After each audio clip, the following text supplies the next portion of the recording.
Bonjour à tous, aujourd'hui c'est une vidéo sur la séance 2 d'apprendre à nager quand on a peur de l'eau.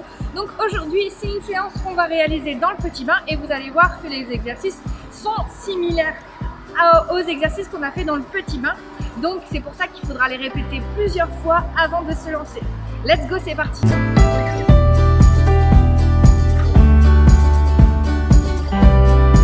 Donc dans un premier temps, on va longer le mur et on va immerger la bouche, puis le nez, puis les yeux. Donc pour cela, on n'oublie pas les lunettes et le bonnet. Let's go!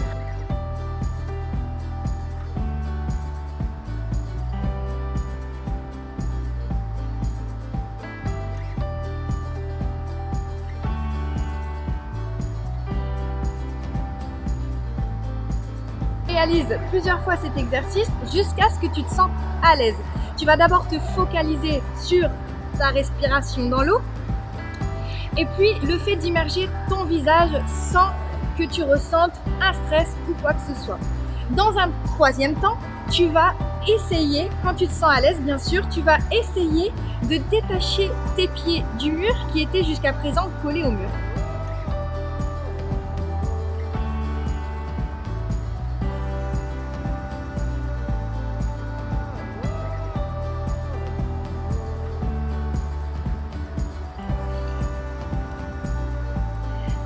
Alors il se peut que tes pieds reviennent au mur, mais c'est pas grave, juste tu pousses avec tes orteils pour les éloigner et puis ça revient et puis tu pousses, c'est pas grave. Une fois que vous avez réussi à détacher vos pieds du mur pendant que vous étiez en train de le longer, vous allez essayer d'enlever une main et de placer votre tête là où vous vous dirigez.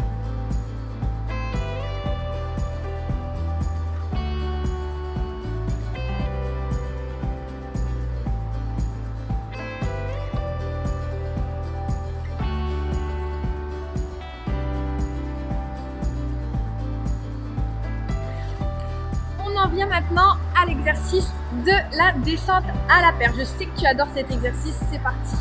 Donc, dans un premier temps, on va parler de juste descendre à la perche. Donc, une main après l'autre. J'ai fait une vidéo, si tu veux, tu peux aller la regarder. Donc, les deux mains et une main après l'autre, on va descendre. N'oublie pas les lunettes pour pouvoir observer ce qui se passe sous l'eau.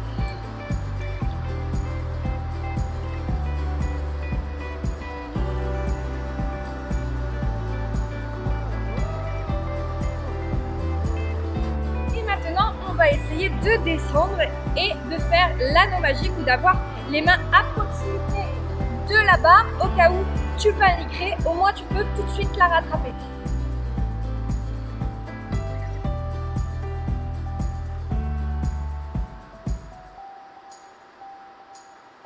Et voilà. Là j'ai eu de l'eau dans le nez. Hop. J'ai arrêté de respirer par le nez.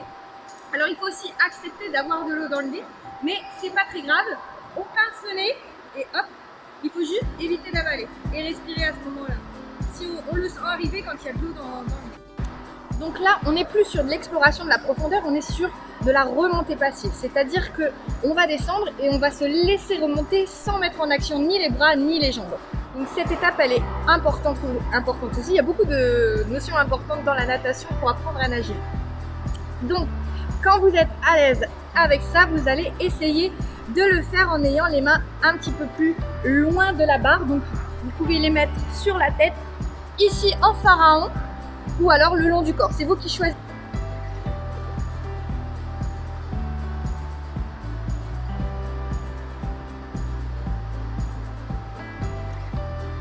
Et quand vraiment vous êtes très à l'aise, ce que vous pouvez faire aussi, si jamais vous trouvez que vous vous éloignez un petit peu de la barre, je vous montre, on va descendre ici à l'échelle et on va garder les mains en pharaon et on va se laisser flotter 5 secondes. Donc on va faire peut-être un petit peu le bouchon, mais il ne faut pas s'inquiéter par rapport à ça.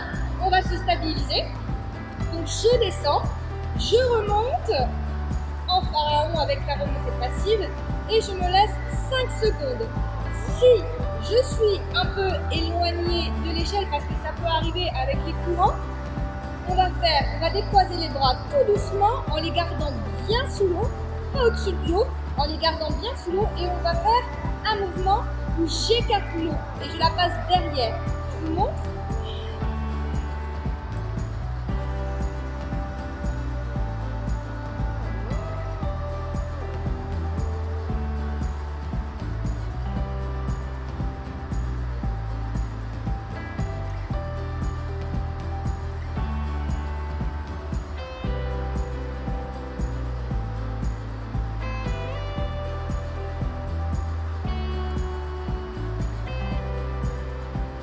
Vous avez vu, moi là j'étais un petit peu gênée avec le mur, mais j'avais cette main là qui était libre, donc j'ai poussé l'eau sur le côté, et avec cette main là qui était entravée par le mur, j'ai poussé l'eau derrière, et grâce à ça j'ai réussi à me rapprocher de la perche. Donc pas de panique, parce que c'est ça qui vous fait couler. Je vous montre, par exemple, moi j'appelle ça la danse de la fleuve, je vous montre. Ce qui vous fait couler, c'est le fait de gesticuler dans tous les sens, et de sortir aussi les bras de l'eau. Alors, je vous montre. Ça donne ça.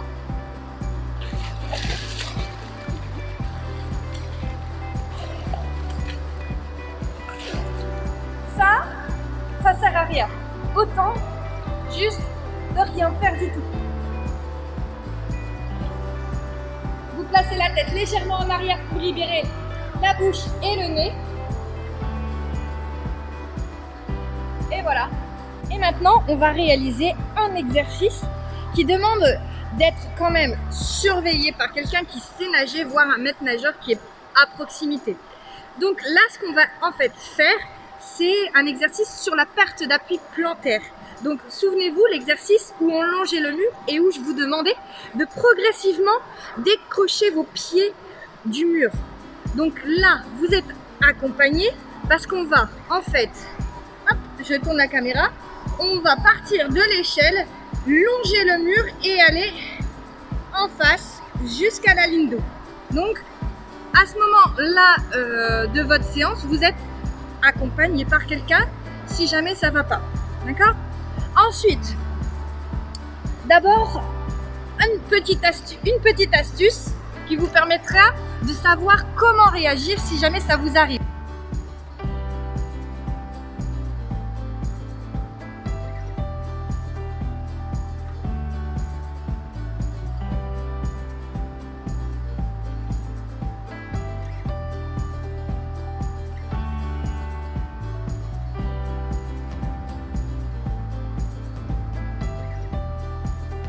Donc si jamais ce petit phénomène vous arrive, ne pas paniquer, ce n'est pas grave. Si vos jambes se sont mises à l'horizontale, il suffira de redresser la tête pour regarder ce qui se passe devant et de pédaler en arrière. Et c'est reparti. Si vous voulez éviter ce phénomène, en fait, au moment où vous êtes ici sur la ligne d'eau et que vous êtes en mode je longe la ligne d'eau, il faudra en fait que les jambes soient toujours en action, donc en pédalage. Vous pouvez commencer par faire de petites distances, donc partir du mur, avancer un petit peu sur la ligne d'eau et revenir, et plus vous vous sentirez à l'aise et plus vous irez loin. Vous pouvez aussi utiliser votre bras pour chasser l'eau sur le côté, gardez bien la main dans l'eau et ça vous aidera à trouver aussi des appuis. Entraînez-vous ensuite à faire des étoiles de mer, des pharaons et des étoiles de mer qui durent de plus en plus longtemps en étant d'abord attaché à deux mains, une main, deux doigts et sans les mains. Et bien sûr, vous êtes toujours accompagné lors de ces exercices.